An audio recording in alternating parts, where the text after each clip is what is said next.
Yep, looks like we're up and running. No surprise this morning with what the work is going to be.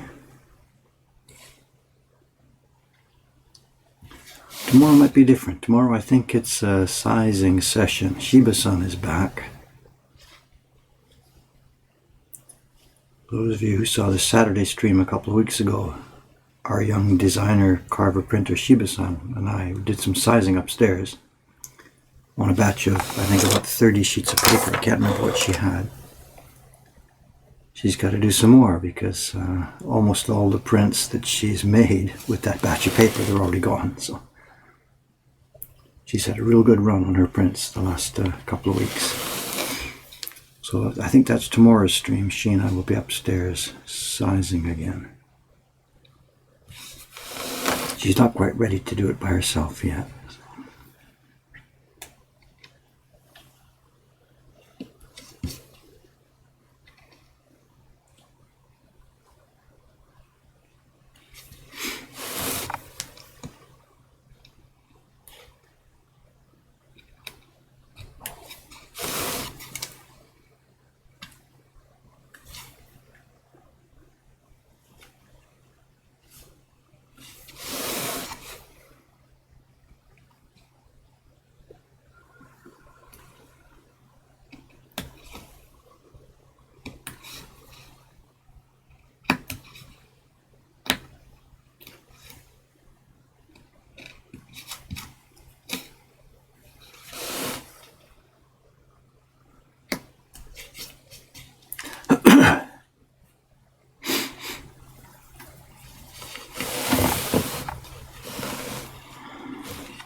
Okay, what have we got here?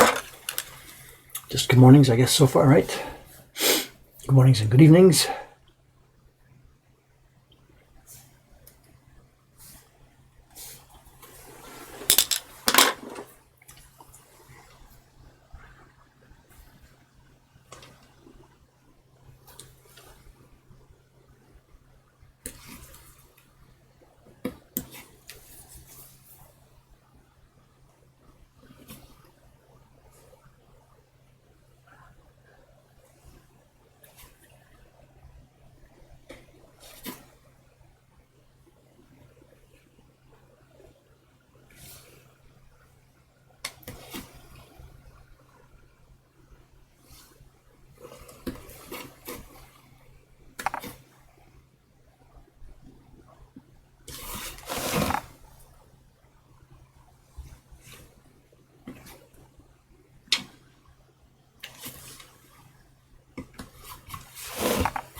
What's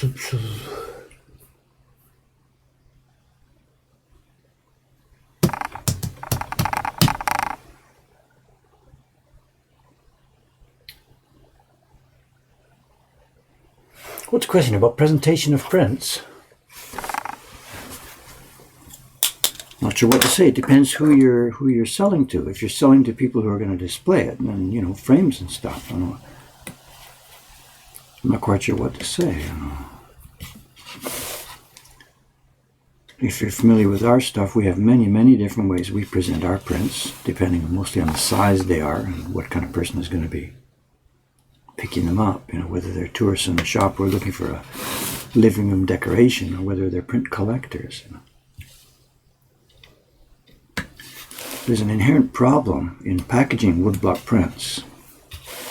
There's a real problem in packaging woodblock prints, Japanese-style woodblock prints, in that whatever you build, whatever we build for packaging, will never last as long as the prints themselves. One of the print sets we're putting out now, the yokai series we did last year, we didn't prepare specific packaging for it. We sent the prints out to people in a clear file, stationary item. And there's a bit of a problem with that, and the prints are going to last 200 years. But the clear file is made of, plastic compounds. It's going to last maybe 10, maybe 15 years before it starts to break down. So there's a problem there. 10 years from now, people have got this item on their bookshelf, and the plastic is breaking up, but the prints are going to last for 200 years. But no matter what I do, I still have the same problem.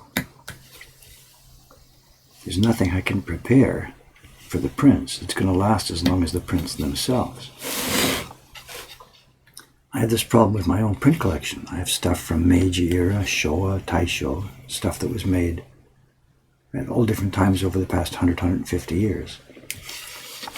And the raw prints are okay, prints that have come down in raw form. But any of the prints that were prepared in packaging, and this is like the stuff through the Showa era, the packaging is now decaying. And some of them, the packaging is decayed to the point where it's hurting the prints. It's not acid-free paper and things like that. So when we scoop prints here from the auction or dealer sales, one of the first jobs we have to do is take it out of the old packaging so that it doesn't decay anymore.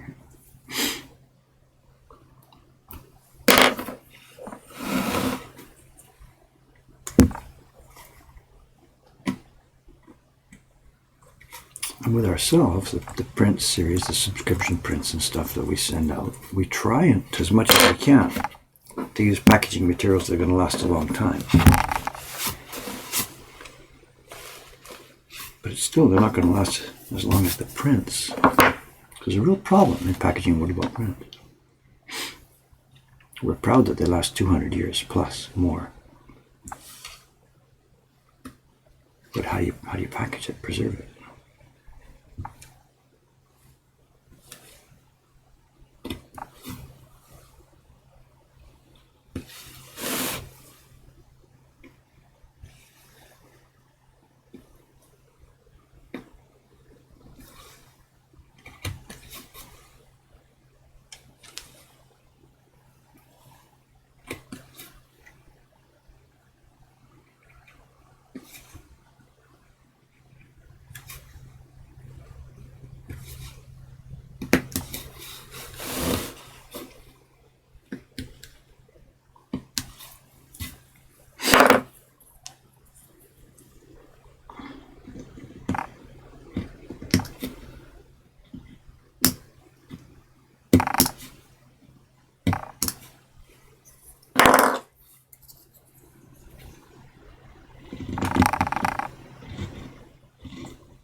watching me.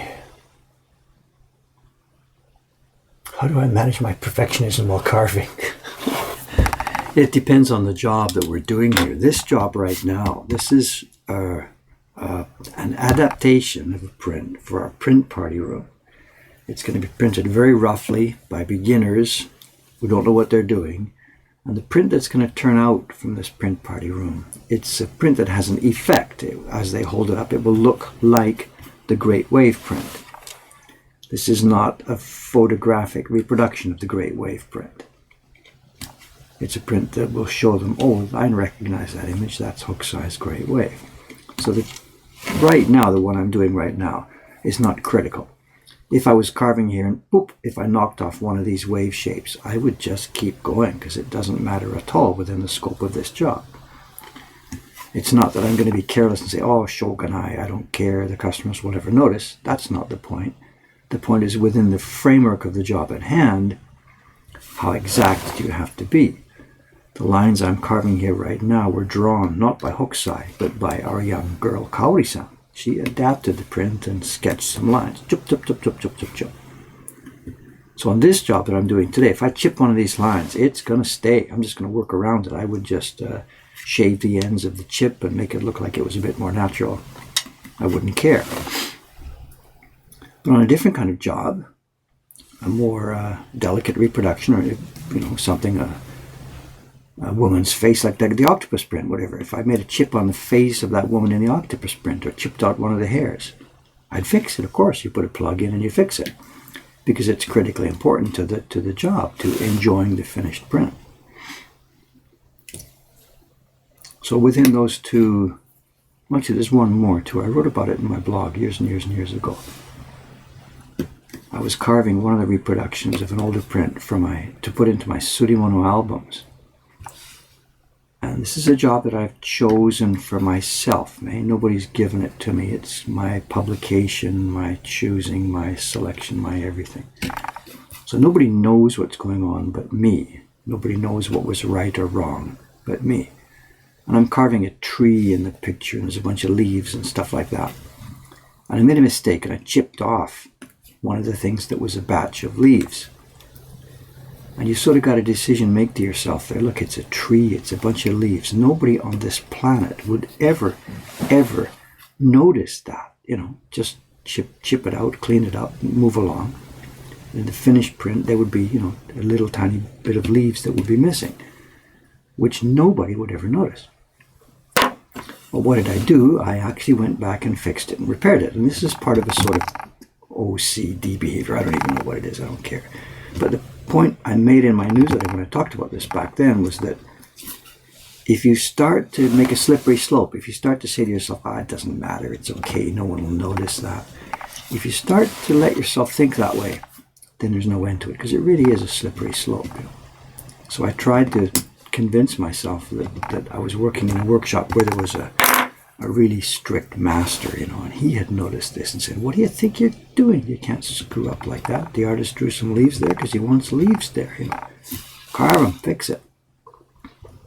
So in among this joke that I was imagining a strict master was watching me, I went ahead and fixed it. Now you may laugh at me when you hear that, and I might even laugh at myself. Now, come on, what are you doing? What are you going to spend your time on? But I think the point of view is important. You have to try and set your standards and stick to them. I'm not trying to be pretentious about it, but the idea for me wouldn't be sort of to have people out in the world say, oh my God, Dave is such a wonderful carver. The idea for me is inside my head to know that I am such a wonderful carver. There's a big difference, You can fool people with a lot of stuff because they don't know what's going on. But you can't fool the guy in the mirror. We've talked about this before. You can't fool the man in the mirror because you can't tell lies to that guy.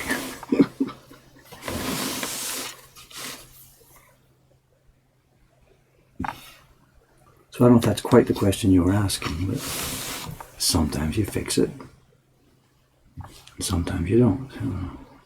It's all depending on the scale of the job. For a beginner, some of the guys who are watching this stream are making their own prints.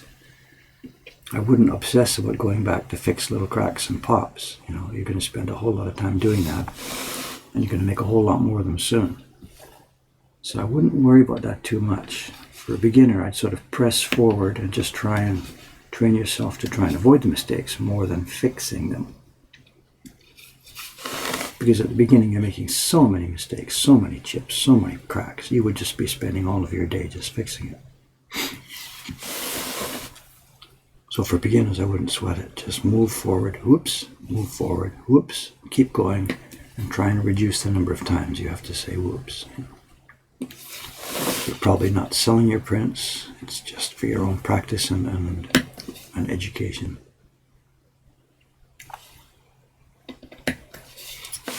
At some point, if you do start putting stuff into the market, yeah, you got to learn how to fix the repairs.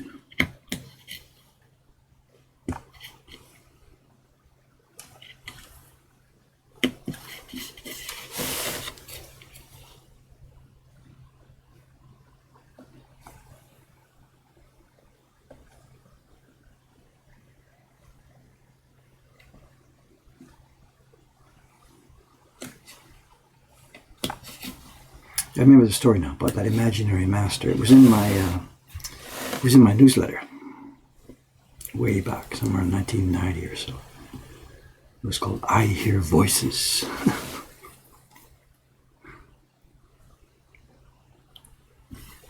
Imaginary voices in the workshop.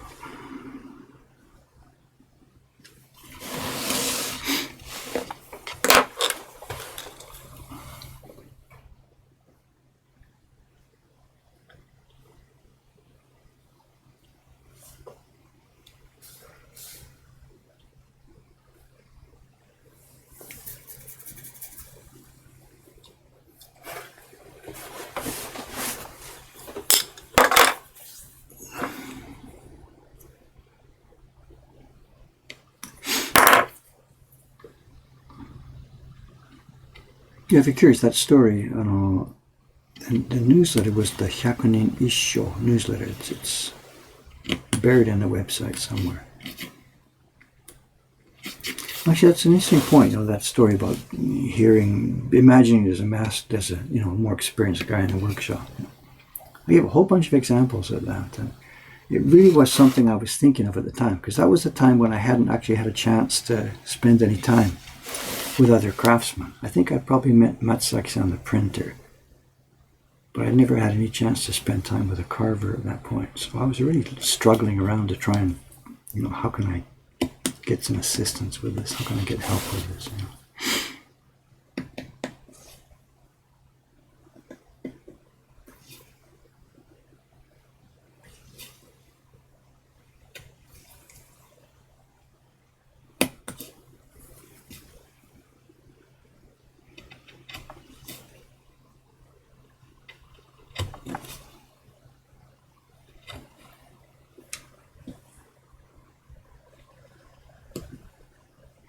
There was even one back then, I think it was about 1990 or so, in the newsletter. I wrote a whole story about visiting a traditional craft workshop. It was. I put it in my Visit to a Craftsman series. That was funny, man. I've been visiting a few craftsmen, like the guy who planed the blocks, and I think I'd probably been to see Matsaki-san or something. But had very little chance to meet other people, so because I wasn't getting a chance to visit workshops, I wrote a story myself, imaginary, about visiting a workshop. But I didn't say in the newsletter that it was imaginary.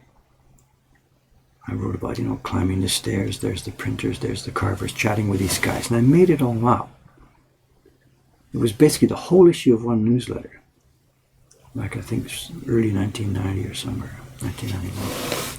And at the very end of it, I mentioned that, I didn't actually do this, that this was something I would like to do, and maybe, who knows, maybe one day I'll have a chance to do this. So the whole issue was imaginary, and I didn't say so at the beginning until I got to the end. And in years to come, as I met different subscribers or different people who had been following my work, and they'd mentioned that visit, and somebody even asked me, "I'd like to go and see those people. Can you give me some advice on how I can phone them?" And I had to tell that person, "Look, I'm sorry, actually I made that up." And he's like, "What?" And I said, "I told you, it's there at the end of the story." And he hadn't noticed that at the end it says it was imaginary. You know? So you got to be careful when you start telling stories and saying things to people. Even though I myself, what's the word? I tell true stories. I tell stories about where I've been. You have to be careful if you start making things up, because people assume that also is true. So it's kind of a responsibility.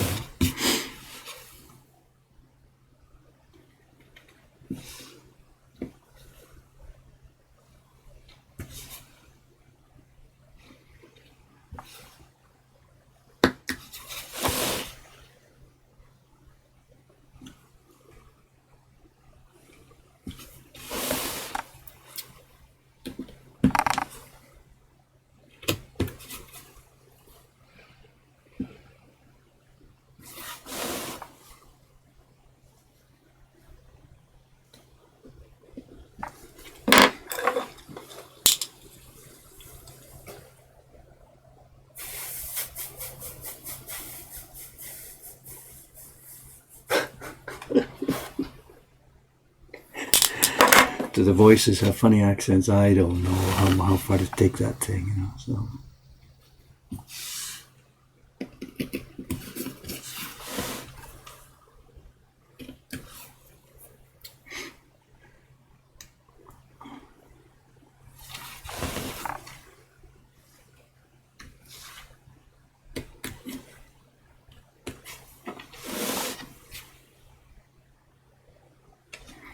I did have one chance to visit a carver, you know, actually before I moved to Japan. I came here twice on visits, 3 months and then another 3 months.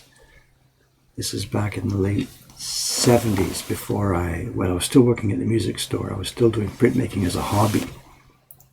I had no thought of moving to Japan. We came here, you know, with my then wife, visit her family, stuff like that. So I was a tourist in Japan. And we visited a couple of times. Again, all these episodes are related in the newsletter. We visited the Adachi company twice, once on each of the 3 trips.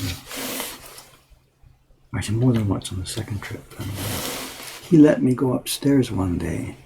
He wouldn't let me in the printer's room. They were just too busy. But there was a young carver who had just started with the Adachi workshop like a few days before my visit.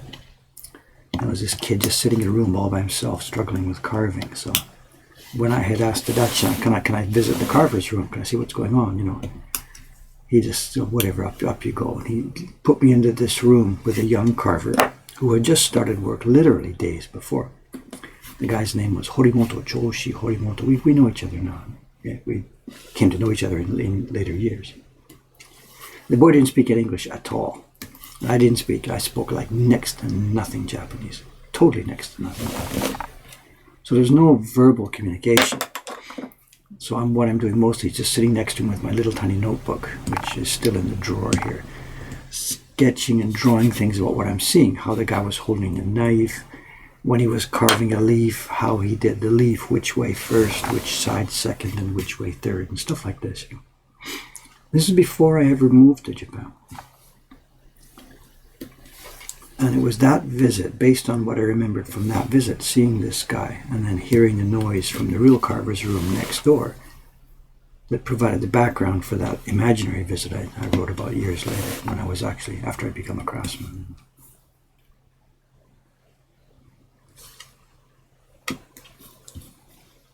I made a pest of myself with Adachi, you know. I tried to visit too many times.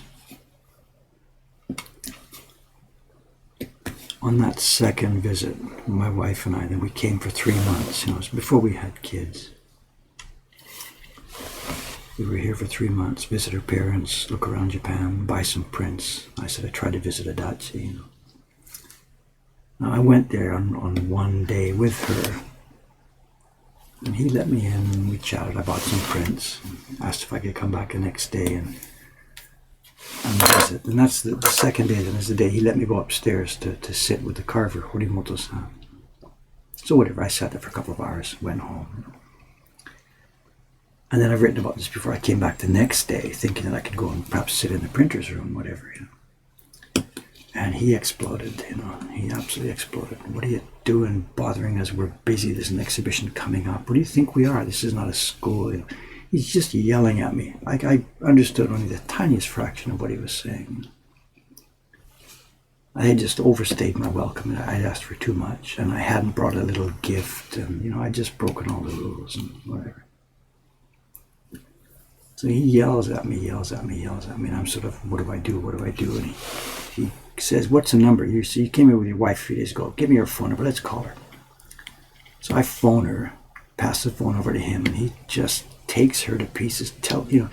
What he must have been saying was, tell this guy something about the rules of Japan. He can't bother people. Tell him to be more polite. Just tell him to get out of here and don't bother us, And he hands the phone back to me, and she just says, look, Dave, just bow down and get the hell out of there as fast as you can. So I did whatever I did. It was years before I ever met him again. And when I met him again, it was after I'd been living here for more years. I'd had exhibitions. I'd been working as a printer, And I'd always just been too scared to go and see him because I had overstayed my welcome on those first visits. But no, he was friendly. He came to one of my exhibitions and says, you laughed about that day, Says, I just didn't realize how serious you were and blah, blah, blah. He apologized to me and I apologized to him, because I hadn't followed the visiting rules carefully enough and whatever. So we became okay. We've never been buddies, but we became okay with each other. I'm not sure now, because it's a bit different now, because I'm now running a business that's in direct competition with his. His business is to hire carvers and printers and sell prints. And that's exactly what I'm doing, and he and I are now, you could say we're competitors, I don't know. I've invited him over a couple of times. When we opened the shop here 4 years ago or so, I wrote to him and asked him, "Hi, come in and say hello and come and see us." But he didn't show, so I don't know.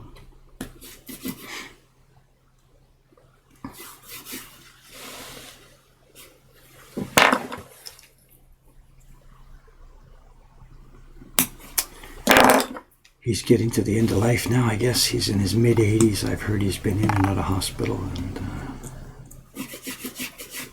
we'll see.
Comments.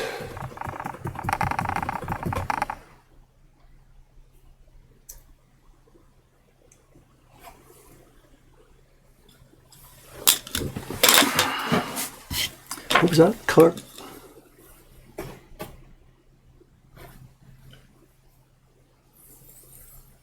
Did Dave make the color separation on the chibi? No, not yet. I don't know. Maybe I'll get to it this afternoon. I'm sorry, I don't know. I don't know. It probably goes without saying, most of my days these days now are doing this carving for a few minutes each morning, and then once the thing hits at 9:30 to 10, the shop, the shop eats everything until about 6 o'clock at night. And we're now peak sakura season, and the shop is berserk. I mentioned before we're about 150% up from last year. Actually, it's more than that now. It's more than that. We're approaching right now the total visitor volume and sales volume that we had last year for April. We're approaching that already. So probably today or tomorrow we will hit last year's April total. And it's like the 6th today. So I have no idea. It's just, I don't even know what to say. We're staggering under the load. There was 4 of us here in the shop yesterday doing parties and shop helping the visitors. We just ran off our feet, just exhausted at the end of the day. So the evening I'm supposed to be doing things like those color separations or working downstairs on painting or something. And I did nothing yesterday evening, nothing. Just sat and looked at the wall, had a beer, and just did nothing. And it's going to be like that, for a while now.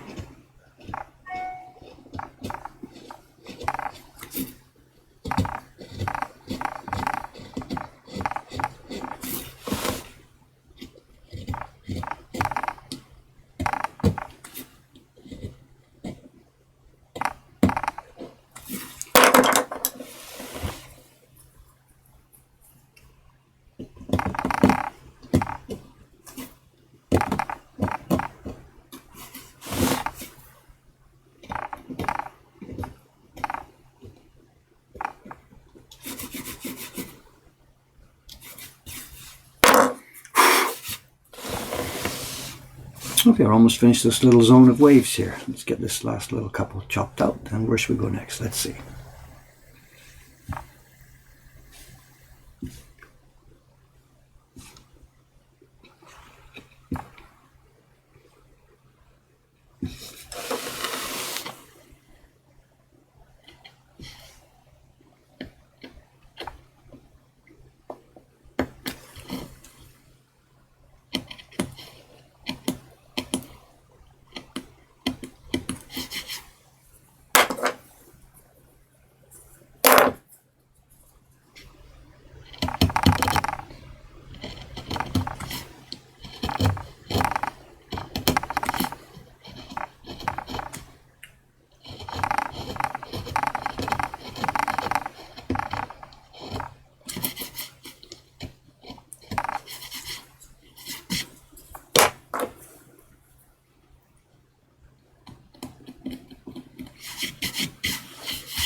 Okay, so that corner's done.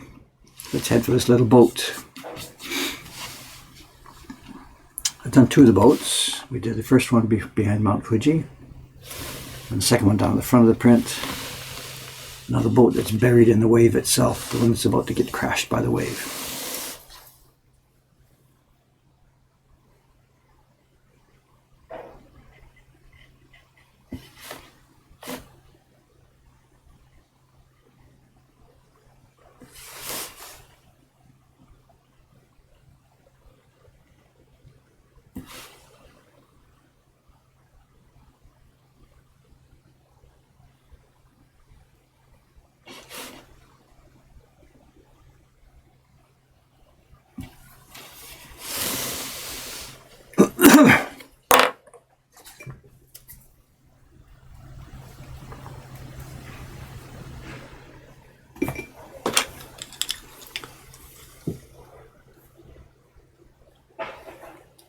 Sorry not to keep track of what's all been talking about here. I'll try and catch up.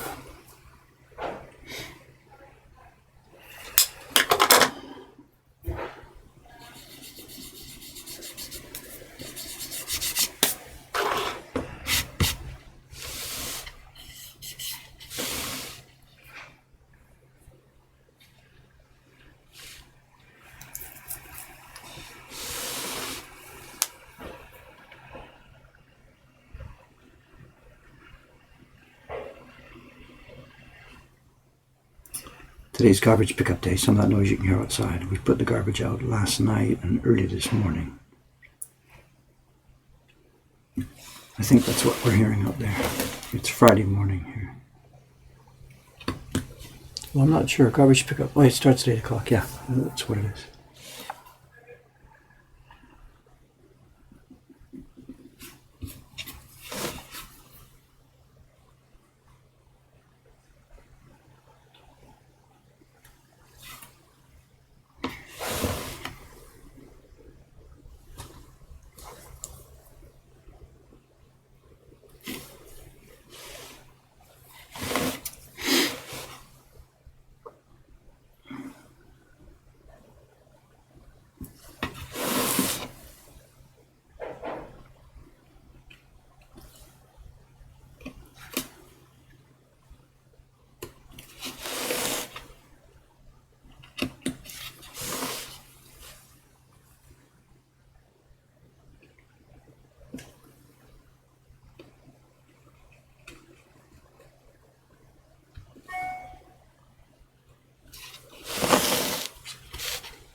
Do you hear them upstairs? The footsteps?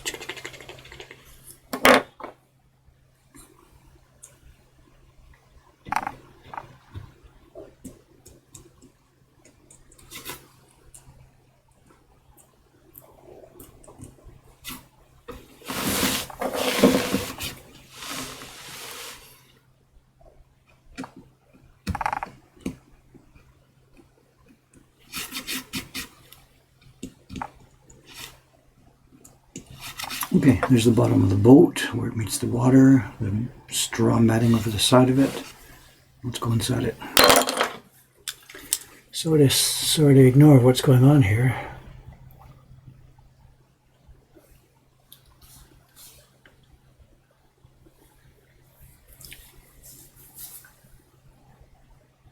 Oh, look at this, back and back and back. I can't know. I'm sorry if I've missed questions and stuff. Do you always do the corners first? Most of the lines, we pop out the corners so that I pop out the corners with this tool so that the next chisels have room to go inside. If you don't cut the corners out, these tools can't go right up to the corners. So the corners get popped out so that there's room to cut the bottom.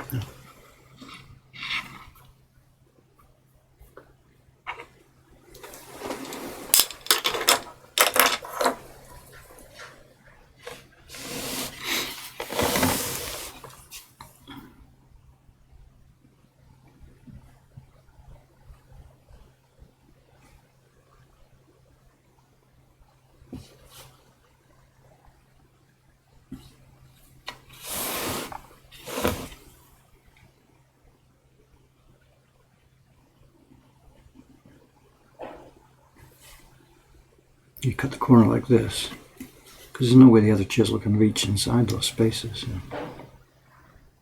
And some of the spaces, this one's small enough, probably it'll come out just with a knife. And some of the spaces are big enough they need the chisel inside later, so there's no specific rule.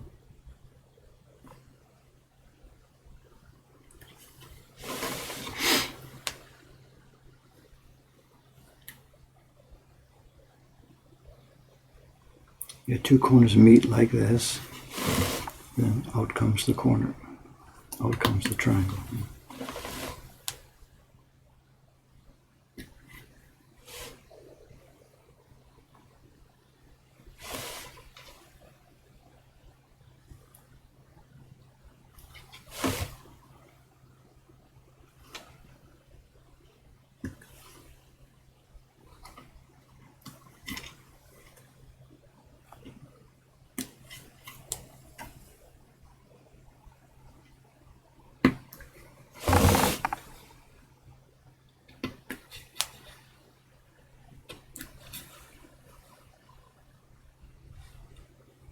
These are pretty fat lines she's drawn here. The original has much more delicate lines here, but we talked before when we started this, I can't carve this one with really delicate lines. This is for the print party room. And if we have a division, between one color and another color, if the line between them is really thin, that's the way the print has to be registered. So you've got to get it in your corner marks exactly at that level of fineness. And this is going in the party room for beginners, and there's no way they can do that. And we're already now pushing the envelope here. These lines are somewhat less than a millimeter, which means the people making the print have to be registered somewhat less than a millimeter. And we also have to do the moisture control in the paper. And this is going to be the kicker. There's 5 impressions on this print, and we don't do it start to finish in the party room because the paper gets a bit too soggy in the middle, it gets a bit too dry on the outside. So what we're going to be doing is people will do 3 of the colors first, and then they get a coffee break while the staff members take the paper back and try and recover the moisture level. Because in the party room the paper ends up being too wet in the middle where the color went, and too dry around the outside because people are so slow at printing the paper dries out. So while the visitors get a coffee break, the staff tries to fix the paper, fix in terms of getting the moisture back to where it was when we all started. And this is critical because the paper shrinks and swells depending on how much water's in it. And this is why we don't run right to the end and ask people to do 5 colors, 1, 2, 3, 4, 5. Because the paper has been drying out around the edges because they're slow. And it shrinks. And it doesn't fit the registration marks anymore. And again, to get back to the same point, the thinner the lines are in the print, the more critical that shrinkage is. The current print we're using, the Little Peach Boy story, the lines are really kind of fat. They're basically over 1 millimeter. And it means not just that the party attendees have a little bit of leeway about putting the paper in the corner.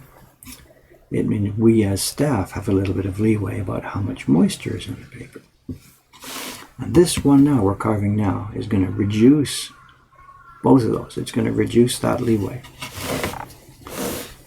So this is going to be much more difficult to get a nice, good, clean, quote, perfect, unquote, result. And as I said before, I'm really not sure if this is going to work. It's an experiment. Once this block set's done, I know that I'll be able to take it into party room and make a nice print with it. But whether or not the visitors will be able to make a nice print with it is still an open question. We'll see.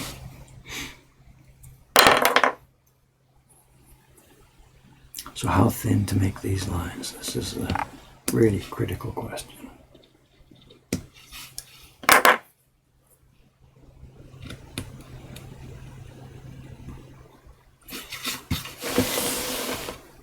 The staff here, they're saying, Dave, don't sweat it, don't worry about it. People are just going to be happy to do this. They're going to pick it up at the end of the row and say, wow, it looks like the Great Wave. They're not expecting a masterpiece, but I just want to push it a bit. I want them to pick up a print that they say, wow, that's not just a great wave, that's a good Great Wave. We'll see how it goes.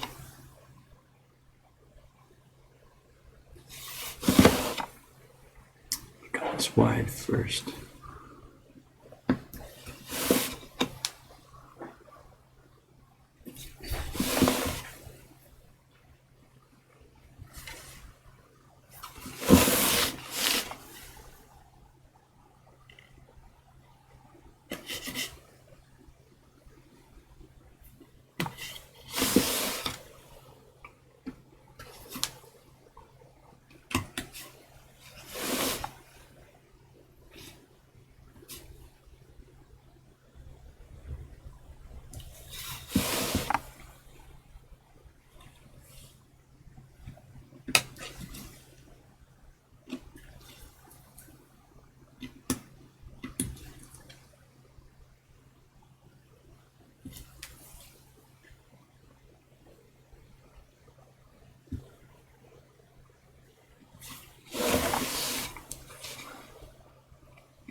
And the guys have hairs, although I don't know how long these are going to last.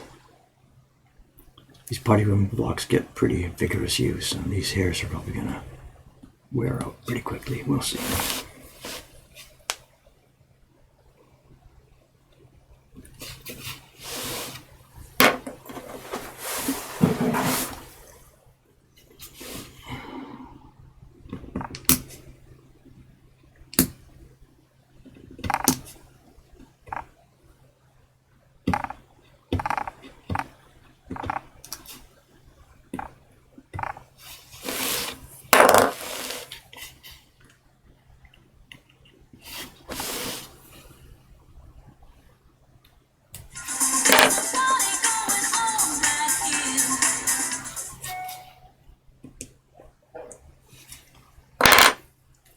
Could be for today, because we had a cancellation last night that left one of the spaces open for today. We've been sold out now, day after day after day. We're sold out, but sometimes there's cancellations. Let's see what that is.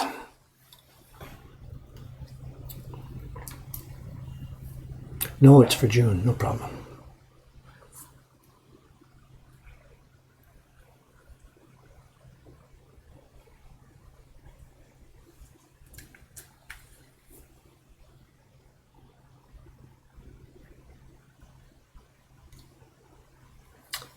Comments, comments, comments.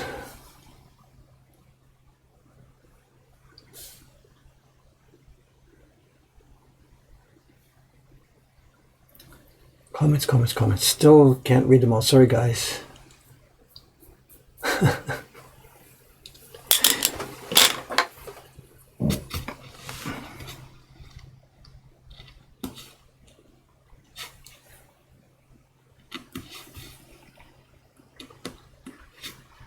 Party reservation for June. That's not so bad. We've got a few in the books already for December. I think there's a couple for January.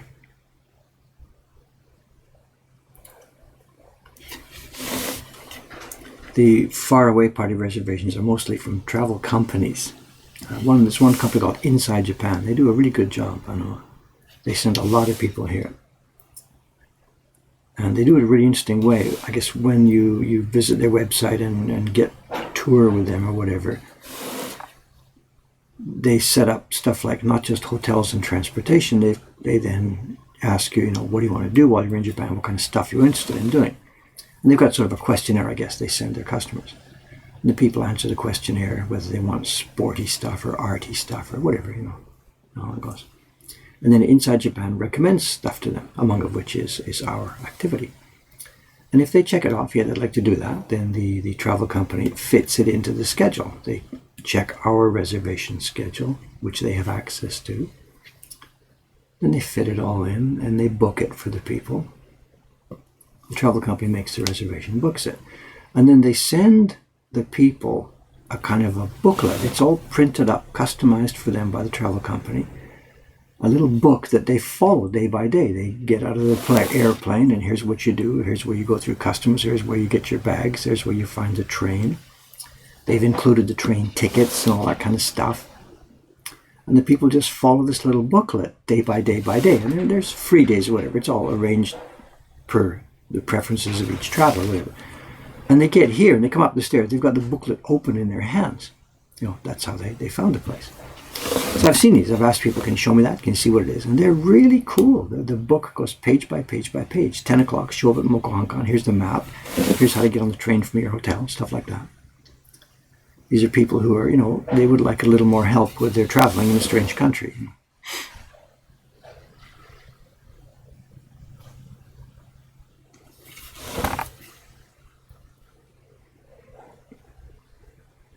Here's some noise downstairs, and I wonder if it's a delivery. We've got some deliveries coming today for construction supplies. We'll see if the phone rings in a minute. Call me up to open the door.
It's windy, gusty out there. You can hear this.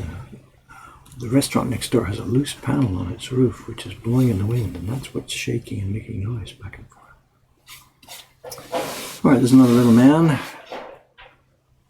Not quite sure. Again, these are all going to be test printed and recut and nibbled at after testing.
Don't know what she's drawn for me here. You know, when it gets small like this, her brush fails a little bit, you know.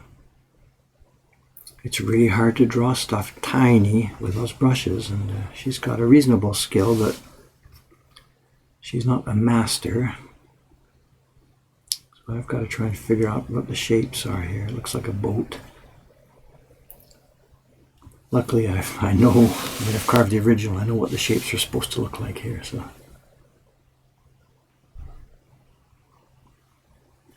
I can clean some of this up.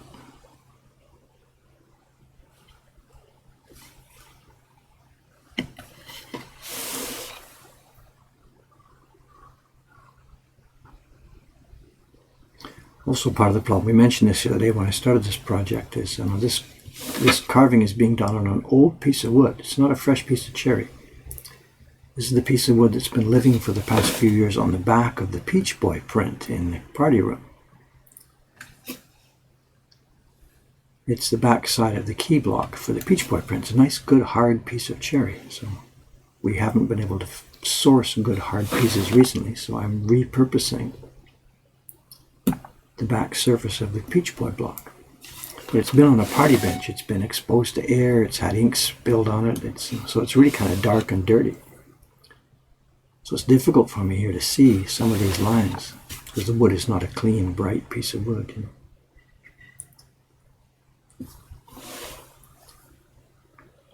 And we could have, planed it off thinner, but we were already right down. It was already, it had been glued on and pulled off, so I didn't have a whole lot of extra thickness to play with. There's no room to plane it down anymore. So Places like this now, you can see the difference. The part that I've carved here comes up bright white. That's the fresh cherry wood from inside. The top surface is oxidized and dark.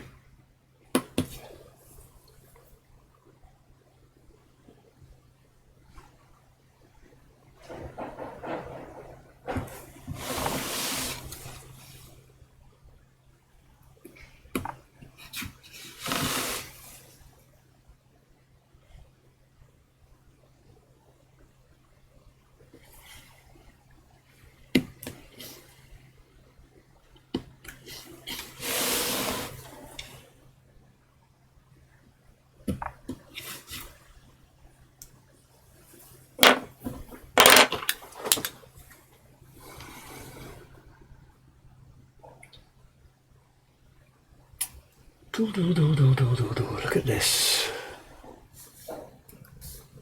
Comment, is there a size requirement for a print? We don't make such big stuff, but other people do. I get asked this question all the time, and in fact, we were asked just a few weeks ago.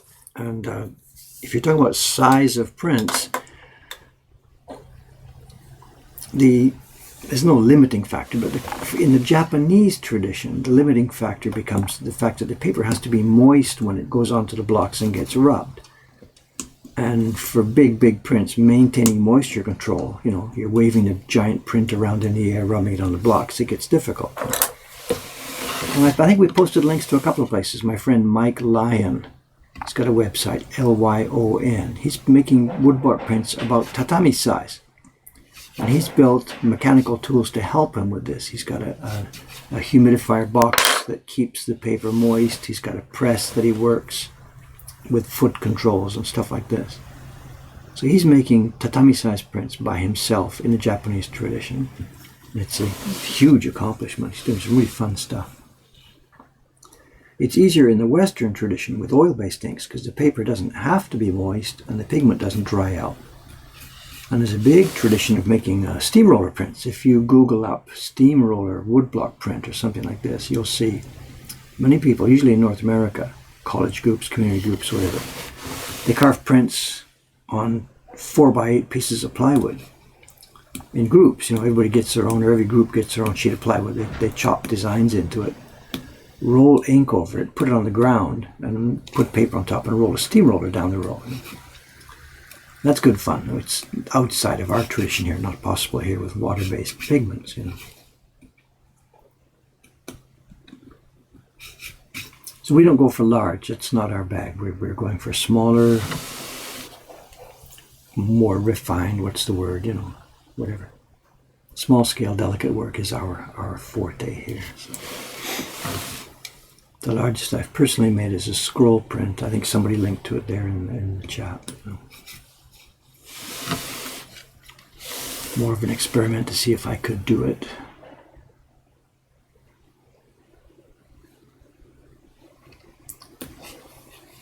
No, big and noisy is not my style.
was it that time? What is it?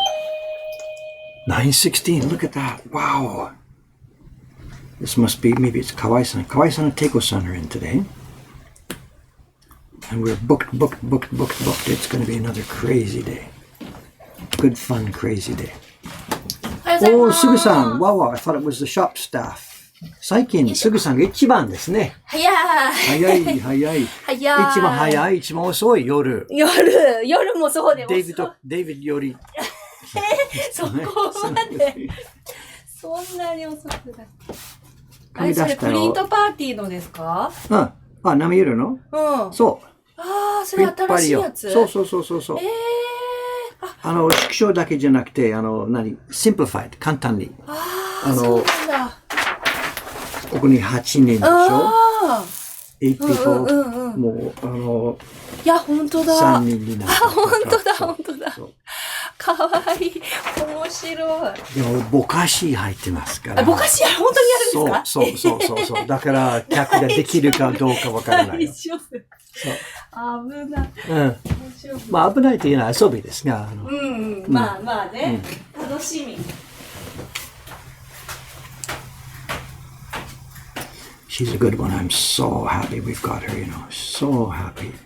She doesn't have so much self-confidence yet, but it's building. Day by day, it's building. She's getting so much better at this. She's determined she's going to get really good at this. She hands in her prints each time. We ask the printers to make the first pass. After a print is finished, we have to decide which is good, which is rejected, and whatever. And there's 3 people that do that here. I'm the middle one. We ask the printers themselves to make the first pass. Separate your prints into 2 batches, which ones you think are good enough to go out and which ones are not good enough to go out. Before, when we started this, what it was all my job. And they would bring them to me, and I would sit there and go, yes, no, yes, no. I would split them up. But the problem became that they weren't thinking about that sort of thing by themselves. They were just making prints, not quite thinking enough about how good they should be or what there were problems and stuff like that. So now it's their job. Sugu-san, when she's finished each print, she brings it to me, already split into 2 batches. The ones that she thinks are good enough to go to the customers, and the ones that she thinks are not good enough to go. Now, for most of the people, we saw this yesterday, Kubota-san, he had trimmed off the corner of some of the prints, thinking they were not good enough. He's got his experienced standard of what should be. Sugu-san, basically, she puts everything in the no-go pile because she doesn't have enough confidence. Every print has something that could be taken as a defect. It's how far you drill down and how close you look and stuff like this. So she's taken my word literally, and she drills right down. And if she can find anything that isn't absolute perfection, she puts it in the no-go pile. So she'll bring me like 59 no prints and 1 print and sort of, now what do I do, And we go through it together and we make a rational decision on this. Look, Sugu-san, although it's not classically perfect, this is within our acceptable bounds of what's good and what's bad, And it's a dangerous thing, because if we start saying, the customers won't notice, it doesn't matter. We've talked about this many, many, many times. At the end of the day, every print has to make a decision, is it going to go out or not? And she and I are trying to work to the point where we have the same valuation of this. But her confidence is a little low, and at the moment her valuation of this is still different from mine. But it's okay. It's good in the right way. She thinks it's no good and she wants to get it better. So that's okay. There's no problem here. We're just going to work on this together over the years.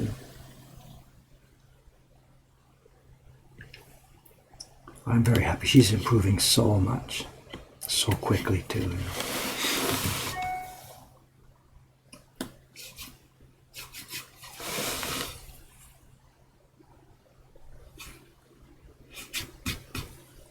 But I think that boat might be done. Well, I think that's part of the boat as well. That last line above it.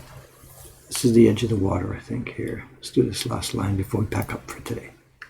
This is the edge of the water, so it's rough.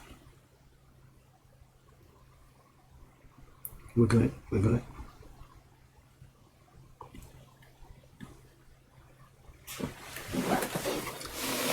On the other side is a piece of wood, so it's smoother.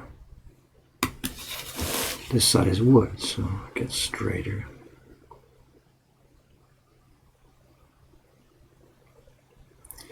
So we're getting the end of the stream here today. So what's happening? Today is Friday.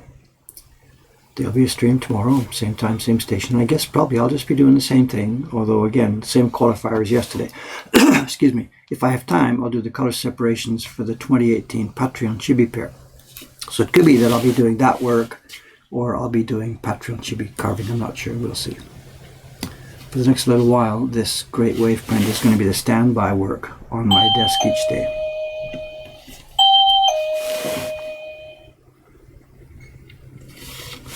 So there will be a stream tomorrow. It'll be carving, just I'm not sure which print will be carved.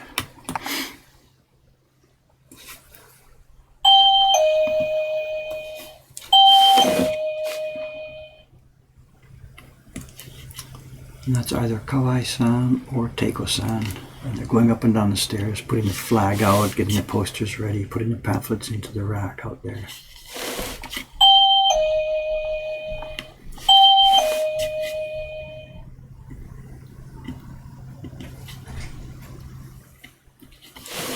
Not sure which one of them it is. Teiko-san, maybe.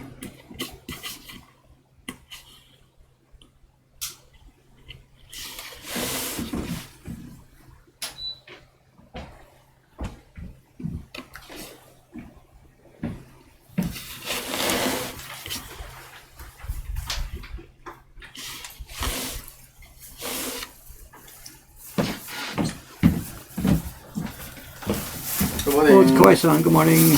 Trying to guess who it is. 足の音でわからない。Teiko-sanか、Kawai-sanか。でもガサツな歩き。いや、Teiko-sanも結構ブーツ。あ、そうなんです。そう、彼女もブーツですね。さっき杉さん入ったんですが、静かな足音。Teiko-sanもブーツ。僕は普通のスニーカーですけど、歩きは。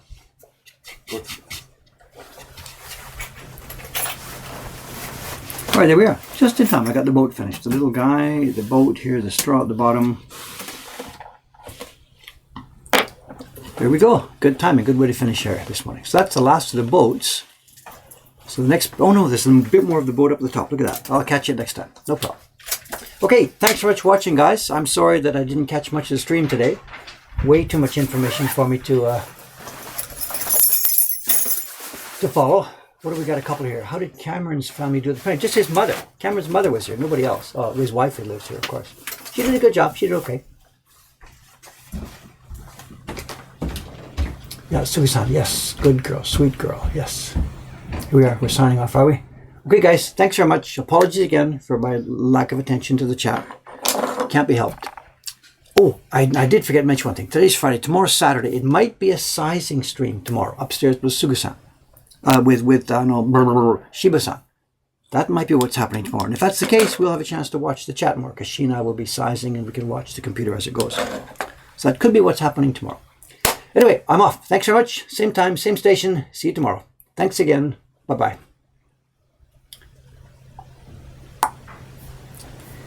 Copy the chat one last time. And then, oh, there we go. Stop streaming. Thanks very much, guys.